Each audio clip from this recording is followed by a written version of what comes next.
Friends, இன்றைக்கி நம்மளுடைய சேனலில் மோர் மிளகா செய்யணும் அப்படிங்கிறதுக்காக சந்தைக்கு போயிருந்தேன். பச்சை மிளகாய் வாங்கணும் அப்படின்னு சொல்லிட்டு என்னோடய பைக்கை நான் அங்கே பார்க் பண்ணிவிட்டு ஈவினிங் ஒரு 5 o'clock நான் சந்தைக்கு போயிருந்தேன். மெயின் ரோடுக்கு பக்கத்தில் தான் சந்தை போட்டிருந்தாங்க. எங்கள் ஏரியாவில் போடுற சந்தை இது. வாரத்தில் ஒரு நாள் புதன்கிழமை ஈவினிங் தான் இந்த சந்தை நடக்கும். 4:30 to 6:30 வரைக்கும் அந்த சந்தை இருக்கும். பச்சை மிளகாய் வாங்கலாம் அப்படின்றதுக்காக சந்தைக்கு போயிருந்தேன். ஈவினிங் டைமில் அப்போ தான் எல்லாமே கொண்டு வந்து அவங்கவுங்க இடத்துல பரப்பி வச்சுட்டு இருந்தாங்க. பச்சை மிளகாய்க்காக நான் அந்த இடத்துக்கு வந்திருந்தேன். ஒரு மூட்டை பச்சை மிளகாய் அப்போ தான் கீழே ஊற்றிட்டு சின்ன சின்ன தட்டுங்களில் எடுத்து வச்சுட்டு இருந்தாங்க. பச்சை மிளகாய் எப்படி செய்கிறதுன்றது அவங்கக்கிட்டே நான் கேட்டு தெரிஞ்சுக்கிட்டேன். இதை நீங்களும் கேளுங்க.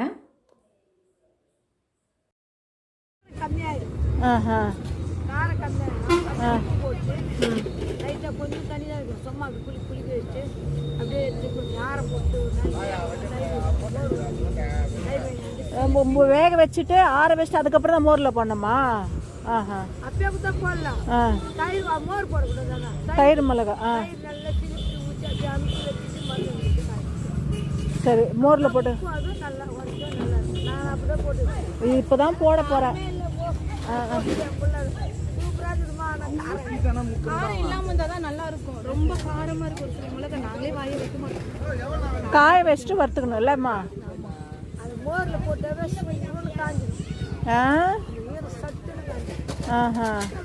மிளகா வாட்டி சரிம்மா. என்னதுமா? போட்டேன். மோர் கம்மியாக போடணுமா? கொஞ்சம் ரொம்ப தண்ணி ஊற்றாதுங்க. லைட்டா போட்டு ஊற்றி அப்படியே ரொம்ப வேக வைக்காதுங்க மிளகாய.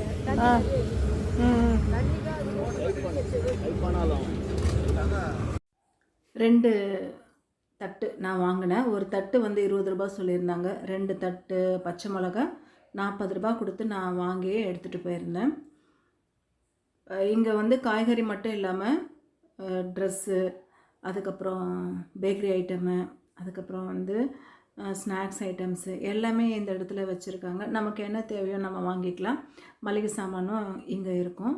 பெரிய சந்தை இல்லை, ஆனாலும் வந்து திட்டமான சந்தை. நமக்கு என்ன வேணுமோ அது எல்லாமே கிடைக்கும். எல்லாமே வாங்கிட்டு நான் பைக் எடுத்துகிட்டு கிளம்பியாச்சு.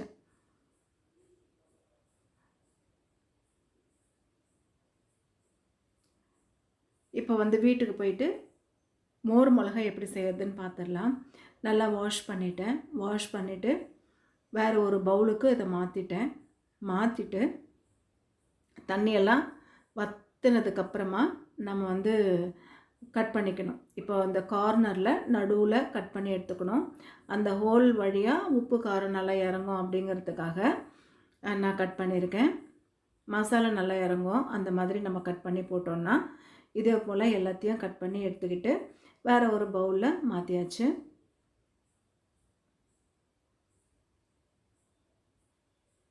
மாற்றிட்டு இப்போ வந்து மோர் மிளகா அப்படின்னு நம்ம சொல்லுவோம், ஆனால் தயிர் தான் இதில் ஊற்றணும்.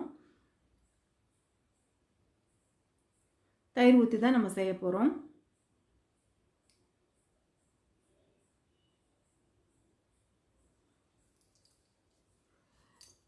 சாம்பார் சாதம், தயிர் சாதத்துக்கு ரொம்ப நல்லாயிருக்கும் இந்த மோர் மிளகா. நம்ம வீட்டில் செஞ்சால் நல்லாவும் இருக்கும். கடையில் வந்து நிறைய உப்பு போட்டுடுவாங்க.